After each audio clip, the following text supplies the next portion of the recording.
You can call me Mystic Mike because I predict these things. Marina Rodriguez takes on Gillian Robertson this Saturday at UFC Fight Night, Des Moines, Iowa. And this is a classic striker versus grappler matchup between these two ladies who have a lot of high-level experience, a lot of fights in the UFC. I think 33 between the both of them, 18 fights for Gillian Robertson and 15 for Marina Rodriguez. So curious to see how this one plays out. Can Marina keep it on the feet? Can Gillian Robertson get her takedowns and do what she does on the ground? So Marina Rodriguez, 38 years old, so getting up there in age. She's 5'6" with a 65-inch reach, 17-5-2 record. Muay Thai specialist. She was a Brazilian national Muay Thai champ back in the day. Really good distance management, very good strikes, does everything very technically. In a pure striking matchup, she's going to be hard to beat a lot of the time with a lot of these fighters in the UFC, but it's MMA, so you got to deal with the takedowns. And she's got decent takedown defense. She's got 62% takedown defense, but she does get taken down in almost every one of her fights. She was out-grappled in her last fight against Yasmin Lucindo, and Berna Jandiroba, got one takedown per round, was able to kind of just control her for the entirety of the fight en route to a unanimous decision win.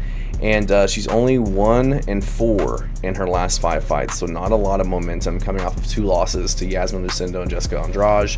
Split those losses with a win over Michelle Waterson-Gomez, and then before that lost to Berna Jandiroba and Amanda Lemos. So has a win over Yan Jonan, Mackenzie Dern, Amanda Hebus, so Tisha Pennington. So a lot of good wins back in the day, just not the best as of late. But then again, you look at who she's losing to: Amanda Lemos, Jandiroba, Jessica Andrade, former champion, Yasmin Lucindo, who's on the come up. So no shame in those losses, but coming in off of very little to no momentum, her last win in September 2023. Taking on Gillian Robertson, kind of the complete opposite. She's on a 3-fight winning streak.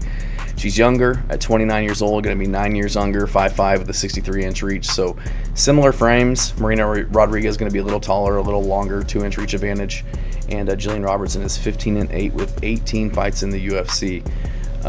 Started in the UFC, I think it was like 7 years ago when she was like 22 years old, coming in off of the Ultimate Fighter. So a lot of high-level experience, fought kind of the who's who of women's MMA.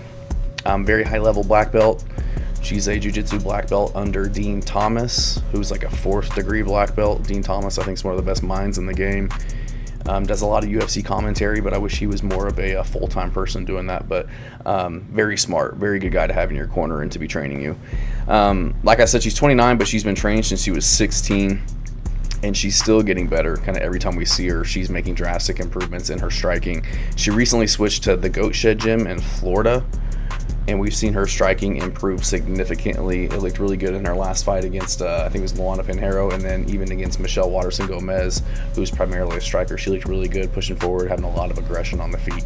High-level grappler, competes in grappling tournaments outside of MMA competition, subbed Rose Namajunas in like 60 seconds in a pure grappling affair. In this fight, when it's a striker versus grappler, and the grappler and Gillian Robertson is as good as she is, can get the submissions, but also has the takedown game. A lot of times we'll see jiu-jitsu specialists, kind of like Mackenzie Dern, who struggle to get the fight to the ground. But Gillian Robertson, she does really good entries, and she's able to get the fight to the ground and has the cardio to continue to push to get those takedowns. And that's why I got to pick her in this one. Like I alluded to earlier, in a pure striking match, Marina pieces her up. But I do think that Gillian Robertson is going to be able to kind of nullify that striking and just dominate the grappling. I think she'll be able to push forward aggressively but safely, get her takedowns en route to a decision win. Maybe a submission, but Berna Jandiroba had her down for 15 minutes and couldn't get the finish.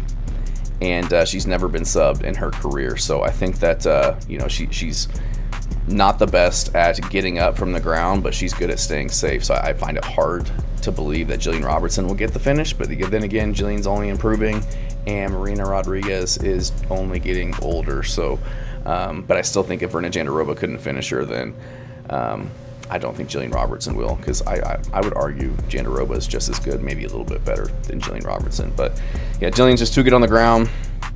9 years younger, tons of experience, has the momentum.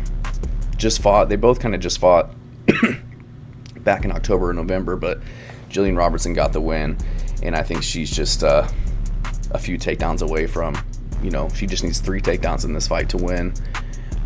or else gets a submission, you know.